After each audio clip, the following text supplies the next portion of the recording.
Hey everyone, Mr. Sujano here, your source for gaming, tech, emulation, and open source news. Let's get started.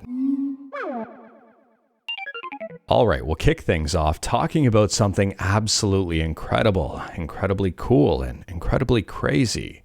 We've got Doom running on Coli. I'm not joking with you here. We're in 2024 and we've got Doom running on Coli before we've got GTA 6. If you are curious about this one, I'll drop a link to the full video in the description below and feel free to check it out. It's not even 7 minutes long. Now it appears that the cells are not necessarily the most efficient running the game.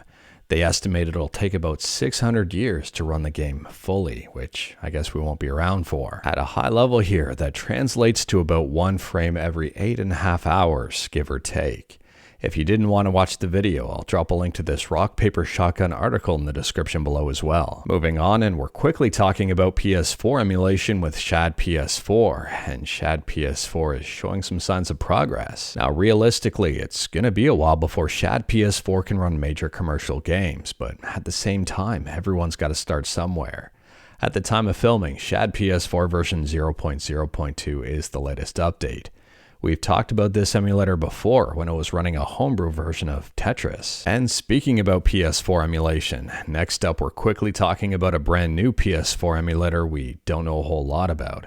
It's called PSet4 and I'll drop a link to the GitHub in the description below. This one is supposed to be 100% free and open source. Unfortunately, that's all we've really got right now. This was more of just a heads up and an FYI. Hopefully this thing shapes up. If it shapes up. And speaking about shaping up, next up we're talking about Celeste 64, Fragments of the Mountain. If you're interested in this game, it's available on itch.io. Celeste 64, Fragments of the Mountain is available for free for both Windows and Linux. And it says right here, relive the magic of Celeste Mountain alongside Madeline in this small heartfelt 3D platformer. Created in a week by the Celeste team to celebrate the game's 6th anniversary. The game itself is not very big, it's around 30 megabytes. I'll drop a link to it in the description below and feel free to check it out. Next up, we're talking about a gaming handheld, the AYANEO Flip, and the AYANEO Flip's Indiegogo campaign has just launched. The AYANEO Flip is going to be running Windows, and there appear to be 2 main chipsets. One has the AMD Ryzen 7 7840U, and the other one's got the Ryzen 7 8840U. And within those chipsets, you can get one with 16 gigs of RAM, 32 or 64 gigs of RAM, along with different storage options. Now, in terms of performance for this chipset, there are a few things to consider. 1, the cooling situation, and 2, running 2 different screens at the same time. However, for a decent baseline here, I'll drop a link to Retro Game Core's video in the description below. And you can see Wii U emulation is running steady at 1080p. So if that's the case and everything holds true for this device, it'll be very interesting to see Wii U emulation on the AYANEO Flip. I mean, you'll have the main emulation on the top screen and the Wii U gamepad on the bottom. Possibly. I will say though, at this price point, I'd probably rather go for something like the Steam Deck or even the ROG Ally. Let me know your thoughts in the comments below. Next up, we're quickly talking about Suicide Squad, Kill the Justice League, and this is more of just an update. We talked about this game the other day when they made the interesting decision to add Denuvo to it, which was eyebrow raising as this is a live service game.